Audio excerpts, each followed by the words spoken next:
साल 2024 भारत को दो खेलों में विश्व का सिरमौर बना गया। सच कहें तो साल 2024 ने खेलों की दुनिया में भारत के लिए खट्टी से ज्यादा मीठी यादें दी हैं। तारीख 29 जून था और बारबाडोस का मैदान था और रोहित शर्मा जो कि भारतीय कप्तान हैं, T20 विश्व कप जीतने के बाद जब उन्होंने तिरंगा बारबाडोस की जमीन पर गाड़ा, ये वो पल था 2024 का जिसे हर भारतीय अपनी आंखों में बसाकर रखना चाहेगा।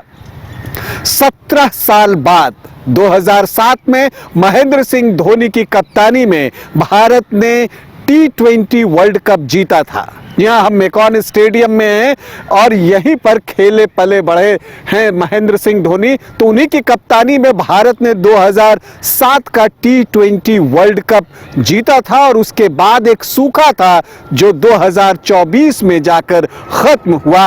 और ऐसा खत्म हुआ कि जो सूखा था वो भावनाओं के ज्वार में लगा मानो बह जाएगा, लोगों की आंखों से आंसू बहने लगे। रोहित शर्मा, विराट कोहली और रविंद्र जडेजा जैसे 3 बड़े खिलाड़ियों ने T20 से रिटायरमेंट की घोषणा कर दी। क्या फाइनल मुकाबला था 29 जून का।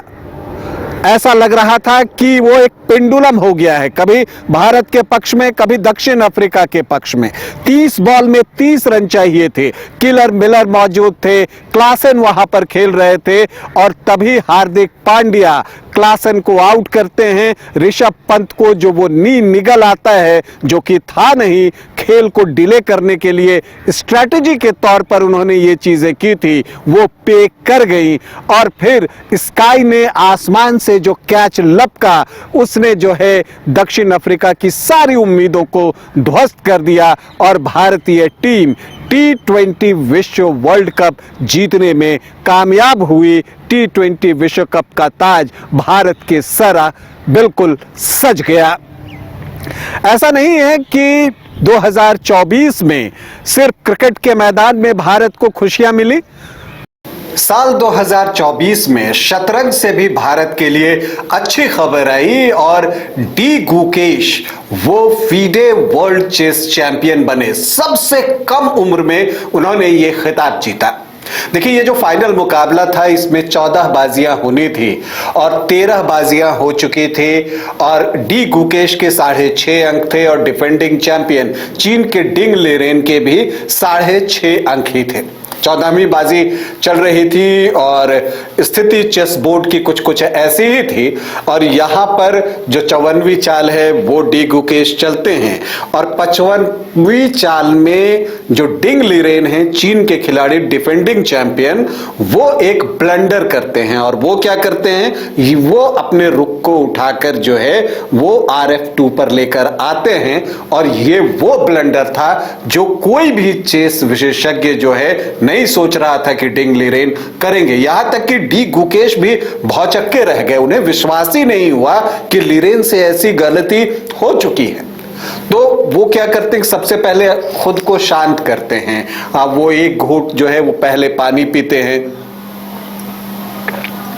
पानी पीने के बाद एक ठंडी सांस लेते हैं और फिर चेस बोर्ड को देखते हैं कि कहीं कुछ उनसे चूक तो नहीं हो रही, ये डिंग लिरेन ने ऐसी चाल चल कैसे दी। और इसके बाद जब उन्हें विश्वास हो जाता है कि अब सब कुछ उनके हाथ में है तो फिर वो जीत के लिए अगली कुछ चालों के बारे में सोचते हैं और फिर कुछ देर बाद ही डिंग लिरेन जो है वो समर्पण कर देते हैं और आपको D Gukesh FIDE chess world champion बन जाते हैं सबसे कम उम्र में। तो साल 2024 में क्रिकेट का जो T20 का विश्व कप हुआ उसका ताज तो भारत को मिला ही, जो शतरंज का विश्व चैंपियनशिप हुआ उसका ताज भी भारत ने ही हासिल किया और वो हासिल किया डी गुकेश ने। तो एक बड़ी सफलता डी गुकेश के लिए और खास करके जो उनका जेस्चर रहा था जीतने के बाद, बहुत ही आप कह सकते हैं कि दिल जीतने वाला, जब वो खड़े होते हैं और इस तरह से हाथों को करते हैं और फिर जो सारी जो मोहरे होते हैं उनको उनकी जगह जगह पर जब वो रखते हैं तो ये सारी चीजें जो है देखकर लोग बहुत उन्हें अप्रिसिएट कर रहे हैं। फिर चेस बोर्ड की ओर वो इस तरह से प्रणाम करने जैसी चीजें करती हैं। तो ये एक ऐसा मोमेंट है जिसे हर भारतीय हमेशा अपने दिलों में संजो के रखना चाहेगा।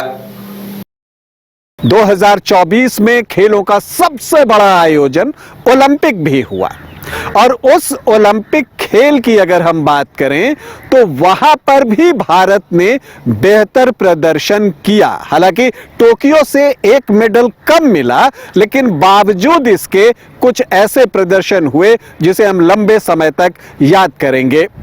मनु भाकर ने 2 मेडल जीते एक ही ओलंपिक में, और मनु भाकर ने 10 मीटर एयर पिस्टल में इंडिविजुअल इवेंट में भी ब्रॉन्ज मेडल जीता, और जो मिक्स्ड इवेंट हुआ उसमें भी उन्होंने ब्रॉन्ज मेडल पर निशाना साधा। इसके अलावा अगर आप देखें तो नीरज चोपड़ा स्वर्ण से तो चूक गए, लेकिन रजत पदक तक उन्होंने अपना भाला फेंक दिया था। लेकिन जो जीत सबसे ज्यादा संतोष दे गई वो जीत हॉकी की रही। Back to back podium finish Bharat ने 1972 के बाद किया। पिछले ओलंपिक में भी भारत को ब्रॉन्ज मेडल मिला था, इस ओलंपिक में भी भारत को ब्रॉन्ज मेडल ही मिला। और यहां पर आपको तारीफ करनी पड़ेगी भारतीय टीम की। खास करके देखिए, अगर स्पेन को हराकर ब्रॉन्ज मेडल मैच भारत ने जीता, लेकिन जो क्वार्टर फाइनल मुकाबला था ग्रेट ब्रिटेन के साथ, जहां अमित रोहिदास को रेड कार्ड दिया गया था, गलत रेड कार्ड दिया गया था और भारतीय टीम 10 खिलाड़ियों पर आ गई थी, तो वहां जो संकल्प भारतीय हॉकी टीम ने दिखाई थी उसकी आप जितनी तारीफ करें वो कम है। और वहां पर पीआर श्रीजेश का जो बचाव रहा गोलकीपिंग करते हुए, उसकी भी तारीफ बनती है। और वो भी साल 2024 का वो पल था जब भारतीय हॉकी टीम ने ब्रॉन्ज मेडल जीता, तो वहां पर भी भावनाओं का ज्वार था। पीआर श्रीजेश ने हॉकी को अलविदा कह दिया, अब वो कोच की भूमिका में दिखते हैं। ओलंपिक में हरमनप्रीत सिंह जो भारतीय हॉकी टीम के कप्तान हैं, उन्होंने पूरी दुनिया में सबसे ज्यादा गोल किया इस ओलंपिक खेलों में। तो हॉकी में बेहतर प्रदर्शन रहा। नीरज चोपड़ा ने शानदार प्रदर्शन किया। मनु भाकर ने जो है वो 2 मेडल्स एक ही ओलंपिक में जीते। स्वप्निल कुसाले ने जो है वो निशानेबाजी में 1 मेडल, ब्रॉन्ज मेडल जो है वो हासिल किया। तो कुल मिलाकर बेहतर प्रदर्शन। Aman Sehrawat youngest Olympic medal winner Indian बन गए। वो भारत के लिए सबसे कम उम्र में उन्होंने ब्रॉन्ज मेडल जीता। तो शानदार प्रदर्शन रहा ओलंपिक में। ये बात सही है कि जो अपेक्षाएं थी वो पूरी नहीं हो सकी। विनेश फोगाट का 1 मेडल पक्का था, लेकिन उनका वजन जो है वो फाइनल वाले दिन बढ़ जाने के कारण वो उस मेडल से चूक गई। साल 2024 की हम बात कर रहे हैं और कुछ स्टार खिलाड़ियों की बात कर ले तो देखिए, अगर हम बात करें तो डी गुकेश जो हैं सबसे बड़े स्टार रहे, क्योंकि उन्होंने जो है फीडे वर्ल्ड चेस चैंपियनशिप का खिताब जीता और ये एक बड़ी उपलब्धि है। विश्वनाथन आनंद के बाद ऐसा करने वाले वो दूसरे भारतीय बने। तो डी गुकेश जो है वो star player of the year रहे। इसके अलावा मनु भाकर एक ही ओलंपिक में 2-2 मेडल जीतकर star player of the year बनी। इसके अलावा जसप्रीत बुमराह के लिए यह साल लाजवाब रहा। क्रिकेट के मैदान में T20 वर्ल्ड कप के वो प्लेयर ऑफ द सीरीज बने और इसके अलावा टेस्ट क्रिकेट में वो नंबर 1 गेंदबाज के साथ 2024 को उन्होंने विदा की है। इसके अलावा अगर आप बात करें तो हरमनप्रीत सिंह हॉकी के मैदान पर एक पेनल्टी कॉर्नर का जो वो शॉट लेते हैं, ड्रैग फ्लिकर के रूप में उनकी भूमिका बेहद महत्वपूर्ण रही। साल 2024 इन चीजों को तो दे ही गया, वो ये भी सिखा गया कि असफलता से निराश होने की जरूरत नहीं है। और इसके लिए उसने 2 उदाहरण चुने।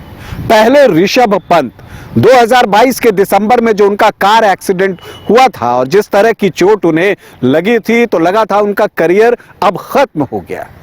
लेकिन जिस तरह से उन्होंने वापसी की और वापसी पर प्रदर्शन किया, उसके बाद ऋषभ पंत एक उदाहरण के तौर पर अब याद किए जाएंगे कि किस तरह से वापसी की जाती है। इतने बड़े एक्सीडेंट से लौटकर उन्होंने क्रिकेट के मैदान पर कई बेहतरीन पारियां खेली 2024 में और आईपीएल के सबसे महंगे खिलाड़ी बन गए। 27 करोड़ रुपए की बोली उन पर लगी तो आईपीएल इतिहास के सबसे महंगे खिलाड़ी बने ऋषभ पंत। वापसी के बाद जो 2 कठिन साल उन्होंने गुजारे, लगभग 1.5-2 साल, उसके बाद वो आईपीएल के सबसे महंगे खिलाड़ी बने। दूसरा उदाहरण मनु भाकर का रहा। जब टोक्यो ओलंपिक हुआ था उस वक्त वो निशानेबाजी में कोई मेडल नहीं जीत सकी थी, उनकी पिस्टल ने उन्हें धोखा दिया था और उस वक्त जब वो मेडल नहीं जीत सकी थी तो बहुत रोई थी, डिप्रेशन में चली गई थी और कई दिनों तक उन्होंने पिस्टल को हाथ नहीं लगाया था, शूटिंग रेंज में गई नहीं थी, लेकिन वहाँ पर भी उन्होंने वापसी की है। उसेन बोल्ट की किताब को पढ़ा, उनसे प्रेरणा ली और भगवत गीता पढ़ा, उससे प्रेरणा ली और इन सब के बाद जब उन्होंने वापसी की तो ऐसी वापसी की जिस तरह की वापसी सभी चाहते हैं। एक ही ओलंपिक में 2-2 मेडल पर निशाना साधा। तो साल 2024 भारत के लिए बहुत कुछ दे गया है। एक तरह से आप कह सकते हैं कि खेलों में भारत का डंका बजा है। 2025 में कई चुनौतियां हैं, जिसमें आईसीसी चैंपियंस ट्रॉफी फरवरी में शुरू होने जा रही है। इसके अलावा कई चुनौतियां आएंगी, उनसे पार पाना भारतीय खिलाड़ियों के लिए एक चुनौती होगी। तो कई चुनौतियों के साथ 2025 भारत के खेलों की दुनिया के सामने खड़ा है और खिलाड़ियों को चैलेंज कर रहा है। देखिए, टॉप पर पहुंचना मुश्किल है, लेकिन टॉप पर बने रहना और भी मुश्किल है और साल 2025 उसी चैलेंज के साथ भारत के सामने खड़ा है।